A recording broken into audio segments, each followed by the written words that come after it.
The vast ocean of white, barren land stretches to as far as the eye can see. Not even the tiniest sapling grows from its infertile womb. Where nature does not splash color on its bleak canvas.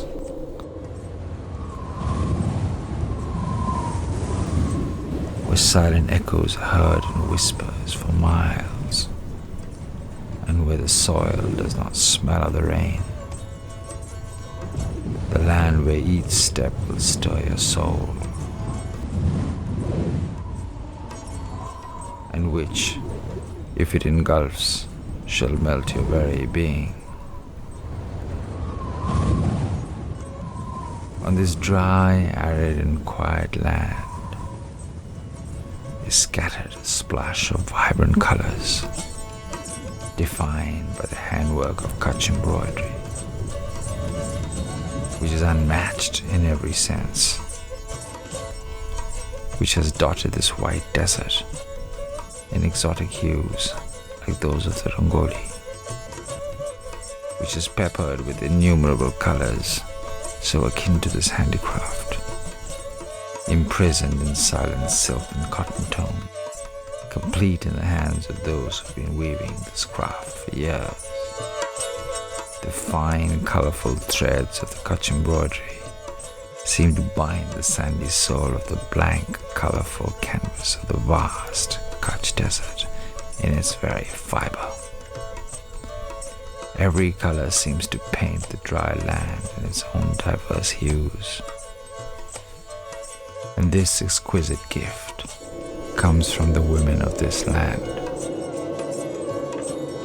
It's been a great privilege to be in Kutch and to watch the women, especially to watch women working together as small groups. There's an intimacy and there's a connectivity of women wearing wonderful colours and creating magic with their own skills. And it feels very meditative. It feels like a very focused thing to do that's connecting people together, connecting women together. And the stitches just seem to be either big or little, but the colours that are used just take my breath away.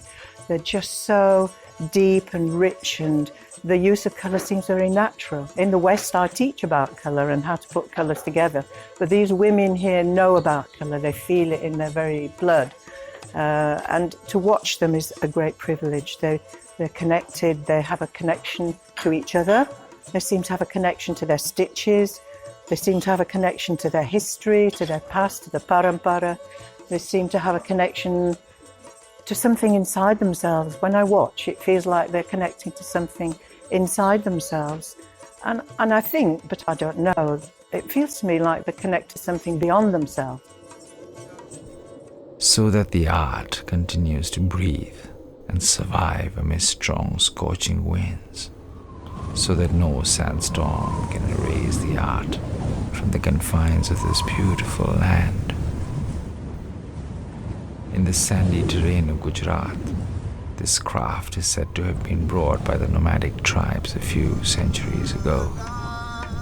Even today, this craft is an important part of the life of the tribal community and is popular among them.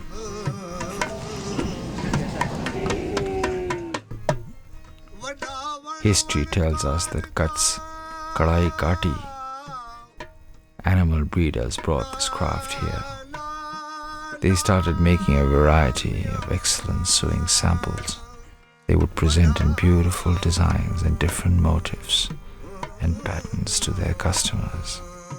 It is also said that about 300 years ago, this workmanship was taught by a Muslim traveler in the Sindh province to the cobbler community. The tradition of the craft began to gain precedence.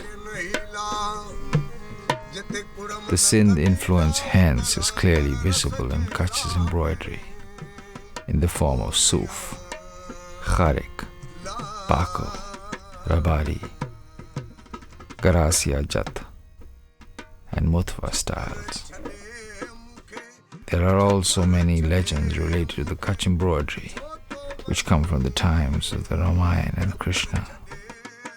These handicrafts over a period of time became a medium of business for the women of Kutch, not only to meet their need of clothing and dressing themselves up, but also for their livelihood in a land that was defying extreme weather conditions and a difficult living environment.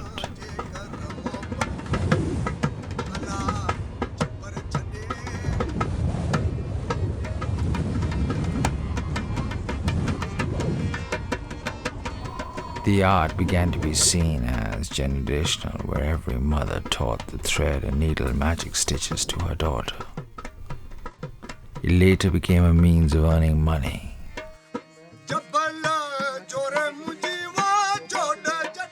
During the festive time, when goddesses and deities were to be decorated in elaborately and heavily embroidered attires during the celebrations.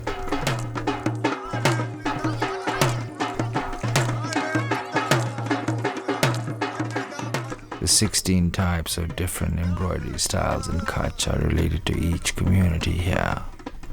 Every community has its own style, a different way to maneuver the stitch, and one can recognize the community by the form of embroidery that each undertakes.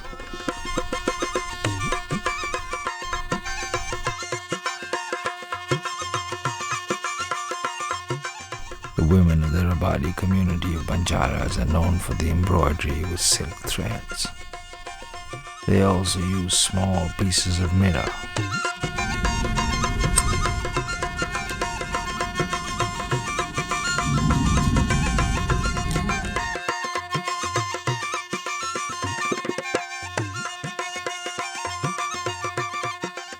In the embroidery pattern, which lend a whole new dimension to this art. These pieces of different sizes began to be in so much use that a town named Kaparvanj came to be known for their mass production.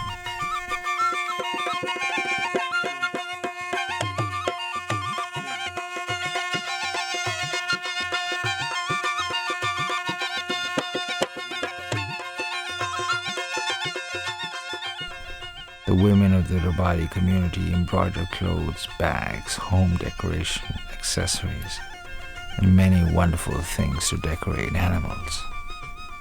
The embroidery brings to light important events, traditions, culture, as well as the everyday life. Unmarried girls traditionally make and embroider blouses, skirts, curtains, wall hangings, pillows, purses, kothalo, bags that are a part of a girl's dowry, and married women make children's clothing and baby cradle cloth. मेरा नाम भाभी Ben Rabari है। मैं कच्छ में अंजार तालुका के भादरी गांव के रहने वाली हूँ। मैं और ढेबरिया रबारी कम्युनिटी की एक महिला ही हूँ और हम लोग ढेबरिया रबारी काम करते हैं और हम 50-60 महिलाएं साथ मिलकर काम करती है। और मैं बचपन से ये काम कर रही हूँ, लेकिन मैं बचपन से अभी तक दूसरों का काम करती रही। कोई संस्था का, कोई प्राइवेट का, सबका काम करती रही और 3 साल से मैं खुद का काम कर रही हूँ। मेरे साथ 50-60 महिलाएं साथ काम कर रही है और मेरे को ये काम तो बचपन से आता था, लेकिन मार्केटिंग का पता नहीं था। और मेरे मन में ये भी एक काम शुरू किया तब मेरे मन में एक डर भी था कि मेरे को काम तो सब आता है लेकिन मार्केटिंग का पता नहीं है। इसलिए मैंने एक भाई का कांटेक्ट किया, उसको बोला कि मेरे को ये काम करना है, आप मेरे को मदद करोगे। लेकिन उन्होंने बताया कि आपको करना है तो करो, हम लोग मदद करेंगे। मदद में हमको क्या है। बाद में उन्होंने हमको मदद सिखाया और मैं जब मार्केट का थोड़ा सा सीखी तब मेरे को पता चला कि मार्केट में खाली जाना महत्व नहीं, उसमें वेबसाइट का ज़रूरी है।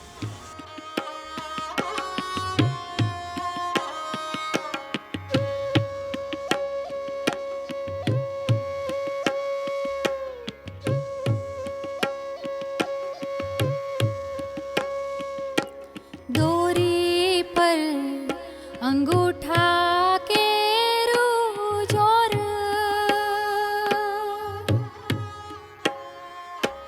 उपसिया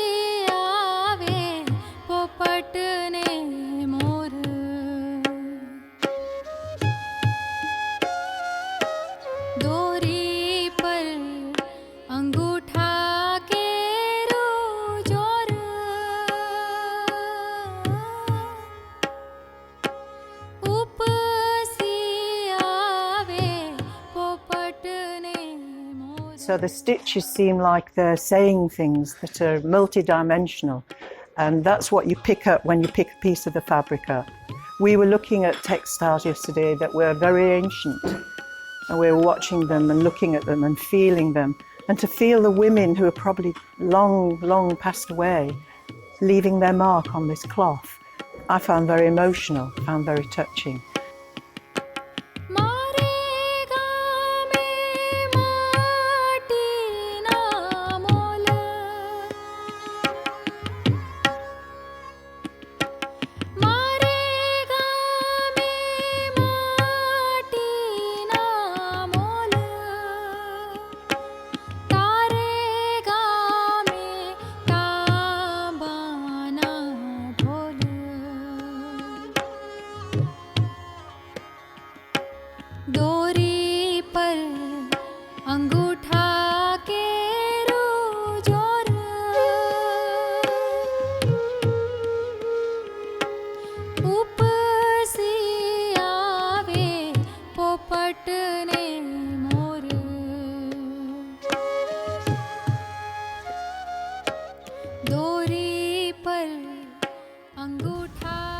I've been working with artisans since 1970, and since 2005 I've been running a design school for traditional artisans of Kutch. And what I've found is the creativity of textile artisans is even much more than I ever imagined. If given just a little bit of input, each artisan will come up with his or her own rendition of tradition, and this is a kind of an acceleration of a process that was already there. Traditions always evolve, and they are always contemporary. But when artisans understand a bit about design, and particularly about contemporary markets, they're more than capable of innovating appropriately, and they can make really wonderful contemporary works of art.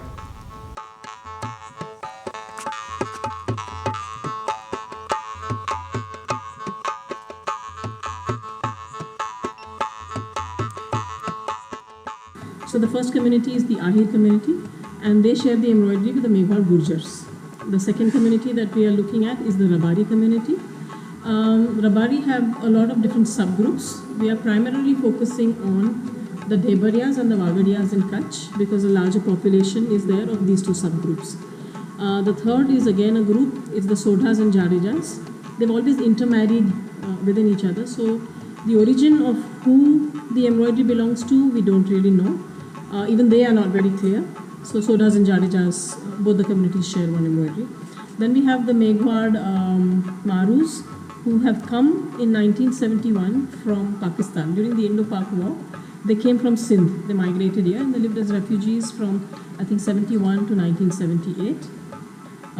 Their embroidery that became very famous here is the Suf embroidery, the Suf and the Kharek embroidery. Then we have the Mochi community.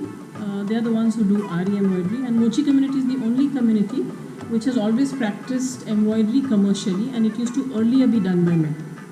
So there is no cultural identity to the Mochi embroidery that exists in Kutch. The complex but fine work is done by Muslim pastoral people from 11 villages, using several intricate patterns of stitches, expensive silk fabrics, metallic threads and mirrors. Jat Karasi and Jat Fakrani are done by two Jat communities in which small-sized mirrors are used with cross-stitch.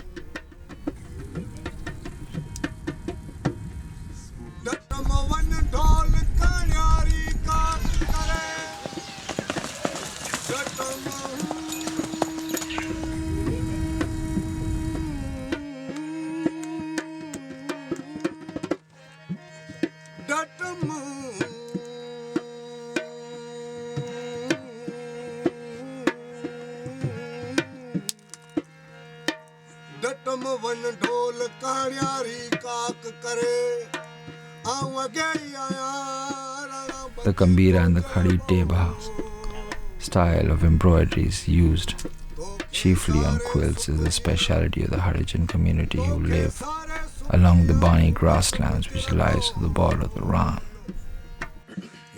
To bring innovation, the artisans are inspired to experiment with new designs and clothing, but they firmly retain the traditional ethos of their field and their art. No machine can create what the hands of these hard-working women do, weaving labor and love into threads that are an integral part of their lives. And it is this that lends the art an immortality, a forever mark. भला भाणे जड़ा सरोवर जाऊं त्यां ढोले रमूं भला भाणे जड़ा सरोवर जाऊं त्यां ढोले रमूं भला भाणे जड़ा सरोवर जाऊं त्यां ढोले तांबायू ढोल रूड़ा धुगते वागे वागे शरणायू